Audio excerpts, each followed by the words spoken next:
मिनीताल के जंगल में टुनटुनी चिड़िया अपनी माँ टोनी चिड़िया के साथ रहती थी। उसके पिता की मौत उसके बचपन में ही हो गई थी। तब टोनी चिड़िया ने टुनटुनी को माँ और बाप दोनों का प्यार दिया। टुनटुनी अब बड़ी हो गई थी और उसकी शादी की चिंता उसकी माँ को बहुत सताती थी। एक दिन जंगल का मुखिया कड़कनाक कौवा टोनी चिड़िया के घर आता है। कहो भाभी, कैसी हो?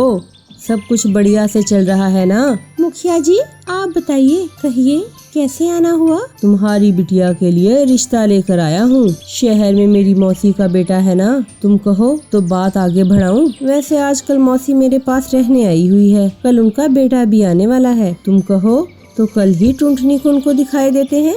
ठीक है मुखिया जी, एक न एक दिन तो बेटी को विदा करना ही है ना। अगले दिन मुखिया की मौसी चंपा कवि अपने बेटे कालू कौवे के साथ उनको देखने आते हैं। बहन, मुझे तो टुनटुनी बहुत पसंद आई है, बस एक बार मेरा बेटा हाँ कह दे, फिर लेन देन की बातें भी हो जाएंगी। इधर कालू टुनटुनी से बात करता है और हामी भर देता है। मुबारक हो बहन जी, आपकी बेटी अब मेरी हुई, लेकिन दहेज में मुझे 2 लाख चाहिए। कालू अपने काम को आगे बढ़ाना चाहता है और उसके लिए तो उसे पैसे चाहिए होंगे ना।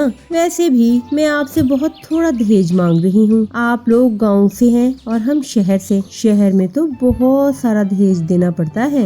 मैं तैयार हूँ बहन जी, बस मेरी बेटी का घर बस जाए, इससे ज्यादा खुशी की बात और क्या होगी। इस तरह कुछ दिनों बाद टुनटुनी और कालू की शादी हो जाती है और वो अपने ससुराल आ जाती है। शादी को 1 महीना गुजर जाता है। एक दिन टुनटुनी अपनी सास चंपा कवि से कहती है, माँ जी, मेरी शादी को 1 महीना हो गया है, पर ये रात को घर ही नहीं आते। आखिर इनका ऐसा कौन सा काम है जिसे वो दिन में नहीं निपटा सकते? मेरा बेटा कौन सा काम करता है, इससे तुझे क्या मतलब? तू बस खाना पकाने और घर के काम काज से मतलब रख। ज्यादा दिमाग न चलाया कर। ये गांव नहीं है, शहर है शहर। यहाँ दिन और रात एक समान। टुनटुनी अपनी सास की बातें सुनकर चुप ही रह जाती है। उसे नहीं पता था कि उसका पति शहर में किसी और चिड़िया से शादी करके उसे धोखा दे रहा है। एक दिन वो किसी काम से बाजार जाती है। वहाँ कालू कौवे को किसी और चिड़िया के साथ शॉपिंग करते हुए देख लेती है। अरे, ये तो मेरे पति कालू जी है और इनके साथ ये चिड़िया कौन है? ये तो शॉपिंग करा रहे हैं, लेकिन मेरे पास तो इनके लिए थोड़ा सा भी समय नहीं है। टुनटुनी तुरंत अपने पति कालू के पास जाती है। अरे कालू जी, आप और यहाँ ये कौन है? इनसे मेरा तारुफ कराइए ना।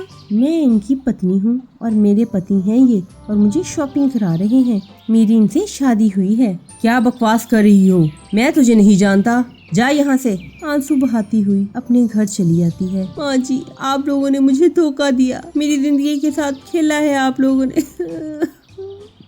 आपने बहुत धोखा किया है हमारे साथ माँ जी। तभी कालू घर चला आता है। माँ, अब इस गवार का यहाँ कोई काम नहीं, हम आज ही इसका काम तमाम कर देते हैं। दोनों माँ बेटे टुनटुनी को लेकर जाकर नदी में फेंक देते हैं। बचाओ बचाओ, मैं डूब जाऊंगी, मुझे तैरना नहीं आता, कोई है, मुझे बचाओ। तभी नदी से पानी पीता एक हाथी का बच्चा टुनटुनी की आवाज सुनता है और किसी तरह उसे नदी में डूबने से बचा लेता है। टुनटुनी अपने साथ हुए इस जुल्म को अपनी माँ को नहीं बताती। नहीं, मैं अपनी माँ को कुछ नहीं बताऊंगी। मेरी माँ ये सदमा बर्दाश्त नहीं कर पाएगी और मर जाएगी, और मैं अपने ससुराल भी वापस नहीं जाऊंगी।